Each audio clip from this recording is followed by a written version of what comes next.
Namaste. The video for today is whether spiritualism is a hoax or not. There's so much of confusion in the subject of spiritualism that it has become necessary, I feel, to discuss on this part. Why? Because liberally everybody is using the word spirit, soul, spiritual. And if you ask them what does a soul is, what does it mean, or what role does it play, they have no answer. Whether it's for the spirit, whether it's for the soul, or whether it's for whatever. Any fundamental ABCs of the subject of spiritualism. So, for the masses, yes, the spirituality or the subject of spiritualism is a hoax. And the masses, they range about 99% of the populace. There are very, very few serious spiritual seekers today who are really interested in the subject to understand the deep meaning of life, the ultimate nature of our being, the ultimate nature of reality, the self-inquiry as to who you are beyond your body and mind, because you're not that, otherwise you wouldn't be saying my body, my mind, meaning it's yours and you're somebody else. So, seekers are very few. And the masses are so involved in materialism, in their me and mine, egocentric, living in fear and insecurity, chaos and misery, depression and anxiety, having no idea as to how to go beyond. And spiritualism is the subject of the beyond of all beyond. It speaks your relationship with the universe.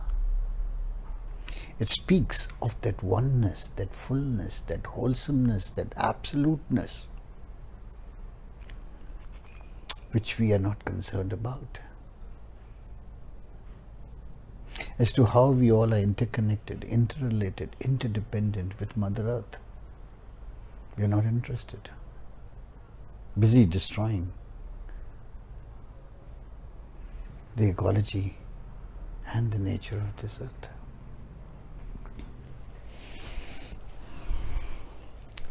So, what happens? The subject of spirituality or spiritualism is so tarnished with methods, techniques, self-help methods. Motivational speakers are taking full advantage. Spiritual masters, artists, celebrities, giving their own opinions, their own interpretations of the ancient scriptures, vandalizing, taking reference, taking support, blindly taking support, giving reference, taking the easy way out that this is what was referred by, say, the Bhagavad Gita or the Ramayana or whatnot, whatever they want they say, and connect it to that and get away and get an applaud. And the audience, the readers are impressed, imitating, interpreting in the manner that they feel like. So, gradually it has to turn into a hoax, because the spirit or the soul is the metaphysical realm. It's the self which is beyond the physical self and the thinking self. It is beyond that. It is that divine within you for which the ancient scriptures credited us as human beings as the highest living creatures, referring as that art thou. We had that divine within to check the randomness and recklessness of our thoughts multitasking into this and that. It has given us that ability to check within our own thoughts, our own mind, and correct it, which the other creatures can't. It has given us the power of choice. Animals can't choose. We can choose. We can analyze, we can evaluate and choose. We can experience and choose. We can do what not.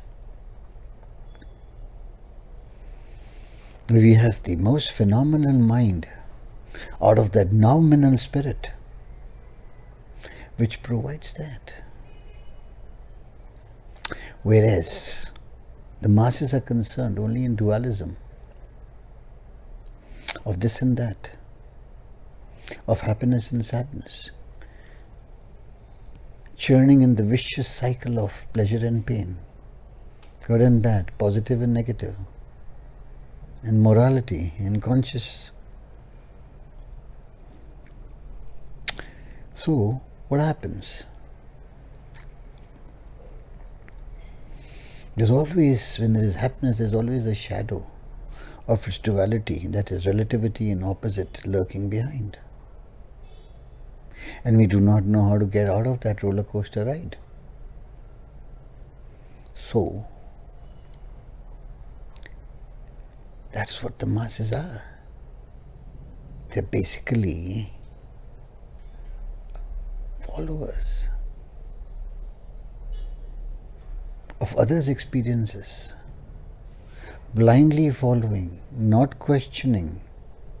A spiritual seeker will always question, will always doubt, will always reason to whatever he's told, irrespective of who, whether he's wearing a turban, whether he's wearing a saffron robe, whether he's accredited with many degrees and whatnot, prefixes added in front of his name. He will question, he will not agree easily. He will need to understand with clarity. That's what spiritualism is all about, understanding with clarity. It is not experiential. Experiential is a mental process to experience through your consciousness, subconsciously, primarily. That's what the neuroscientists are saying. Our mind functions on auto mode from memory and intellect, unconsciously in a subconscious manner, whereby we don't even know what we are doing. We have become the puppets of our mind. And then we say we are spiritual. And that is why the masses are suffering. We are all suffering today. Whether we agree to it or not, in some way or the other, nobody is fully, wholesomely happy. There is no peace of mind. We connect the subject of spiritualism to self-help, to religion. Religion, of course, was designed by our ancient sages to pass on the message of the subject of spiritualism. Spiritualism was the theory and religion was its practice. But look at it today. It reeks of separatism. Your own human God, superior than the other human God of another person. It's more of an identity today. Like your name and gender, your religion, your country. These are all identities. Your community. With the feeling, egoist feeling that mine is better than yours. Mine is more supreme than yours. My God is more powerful than yours. Where is the spiritualism? In spiritualism, there is no human God. There is no gender. There is no name. God is simply a supreme energy, which is omnipotent, omniscient, omnipresent, interconnected, interrelated. It is not in the form of a human God. So we have gone astray. That is why the subject of spiritualism is a hoax, because it is so it connected to religion today that religion dominates spiritualism, which is just the opposite. Science and religion both come out of their part, they are the objective of the subject of life. And spiritualism is that subject of life. Okay, it may be a philosophy, but that philosophy is gradually turning into science. Imagine the ancient sages saying that all that exists is one and not two. Brahm, that is what is quantum physics today saying. All that exists is energy. Inspired by these ancient scriptures. So how can you say that spiritualism is not the subject of life and it's not the absolute subject in totality of everything? Your being in body and mind and your becoming in consciousness is not everything. It's not everything. Your being is mechanical. Your mind is mechanical, running in subconscious manner over 98% of the time. So you cannot say your being is everything. And you cannot say your becoming is everything. Because nobody is ever enlightened. Nobody. Enlightening is a process which never ends. It's a continuous process. So you can't say anybody is enlightened. Okay, anybody may be wise. All these human gods were of higher consciousness. They were enlightened to a certain extent. To a certain extent they were enlightened. Even they had their drawbacks. They were human beings with a human mind, with a name and gender, and duality. It's only non-duality which is absolute, which is one and not two. So, it's like that. And when we talk of the self, and we say that the spirit of the soul is supreme, higher above than the mind and the body, then that spiritual self, going through a human experience, does not require an experiential life. It is already the experienced. What it requires is only awakening. That's all. The awakening of the soul, the awakening of the spirit, to activate the mind. So, that is what it is. The self requires awakening for self-enlightening, for self-transformation, to, in the end, to self-realization that there is no self. There is no self. The spirit is universal. It has no self.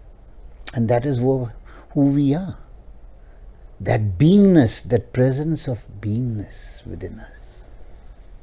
And that beingness is that awareness which activates our mind, triggers it alive. Our mechanical eyes, where the light energy enters through the retina and how the signal is picked up and carried through neural pathways from neurons into various sections of the mind. How it is decoded and determined into information. It's all a job of awareness, how aware you are. And that awareness is that spirit. It unfolds everything. God is there because you say so. Awareness is there. Awareness unfolds everything. The universe is there because you are aware of it. The sun and the moon is there because you are aware of it. You don't bang against the door in your room because you are aware of it. Everything depends on your awareness. It is the sum of who you are. The intensity of individual awareness which is there within you awakened. And self-realization never means God realization. Sorry, it does not mean that. Self-realization means that you are the spirit. It connects to the universal self, not to the individual self. It connects to the universal self, and that is what the subject of spiritualism is, which the masses are not concerned. They are only concerned with the material. They are only concerned with the ego. They are only concerned with the name, fame and power.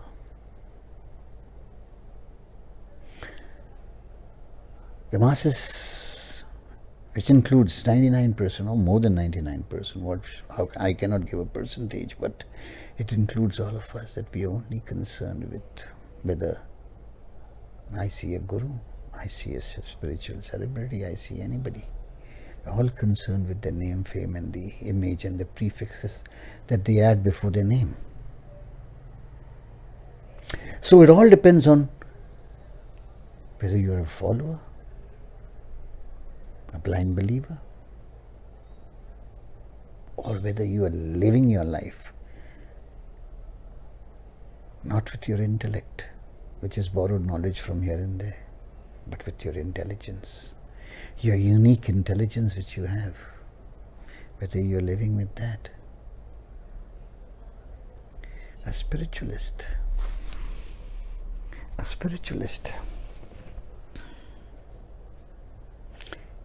is concerned, is silent.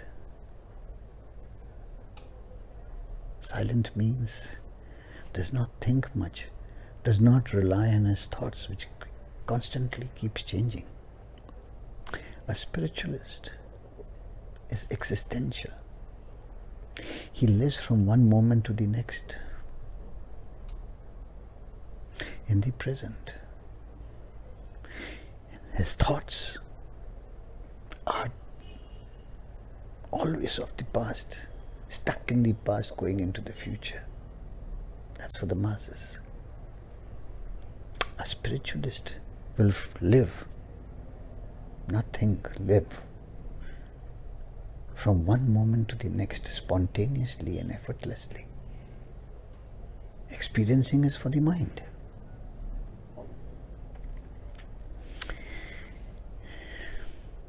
So that's how it is. And that's what you should be concerned about. Whether you wish to be a spiritual seeker or not. But if you're not a spiritual seeker, please do not randomly and loosely use this word spirit, spiritual, soul, etc., etc. If you really wish to know the nature of reality, the nature of your being, the nature of your becomingness, the nature of your beingness, both are essential, the material and the spiritual. Both are essential. But today, we have an immense imbalance between the material and the spiritual. It is totally material in the garb of claiming that you are spiritual. That's why it's a hoax.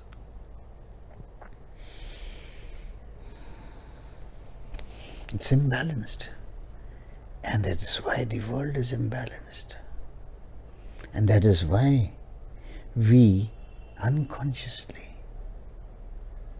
are destroying our own planet. And we require to know and understand this subject very seriously, because this subject is only to be understood with clarity. The rest follows effortlessly. Once you understand, your superconscious section awakens. And when it is awakened, your mind becomes aware. And after that it becomes conscious. And after that, you will consciously not do anything which is incorrect or unfavorable. Thank you.